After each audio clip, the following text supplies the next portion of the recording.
నమస్తే, welcome to నేటి Telangana news. ముంపు ప్రాంతంలో పర్యటించిన మాజీ మంత్రి MLA Sabitha Indra Reddy Badangpet municipal corporation పరిధిలోని గత కొన్ని రోజుల నుండి కురుస్తున్న భారీ వర్షాల కారణంగా 1వ డివిజన్, 4వ డివిజన్, 5వ డివిజన్లలో ముంపుకు గురైన కాలనీలు పర్యటించి వారి సమస్యలను కాలనీ వాసులను అడిగి తెలుసుకున్నారు.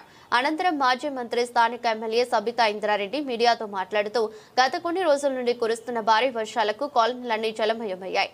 ఈ విపత్కర పరిస్థితులలో ప్రభుత్వం నిమ్మకు నీరెత్తినట్టుగా వ్యవహరిస్తుందని ఆమె ఆగ్రహం వ్యక్తం చేశారు. గత బీఆర్ఎస్ ప్రభుత్వంలో మిథిలా నగర్ ప్రజలు ఎదుర్కొంటున్న సమస్యల గురించి కేబినెట్ లో అప్పటి ముఖ్యమంత్రి కేసీఆర్ కు చెప్పడం జరిగింది. వెంటనే కేసీఆర్ శాశ్వత పరిష్కారం కోసం 1250 కోట్లతో ఎస్ఎన్డీపీ నిధుల నుండి ట్రంక్ లైన్ ద్వారా ఎస్ఎన్డీపీ నాలాలను ఏర్పాటు చేశామని ఆమె తెలిపారు.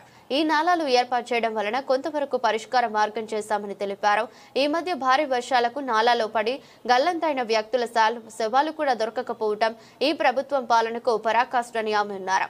ఈ కాంగ్రెస్ ప్రభుత్వం ప్రజాపాలన పేరుతో కాలయాపన చేస్తుందని, ముఖ్యమంత్రి వద్దే మున్సిపల్ శాఖ ఉండి కూడా అభివృద్ధి జరగకపోవడం చాలా విడ్డూరంగా ఉందని అన్నారు.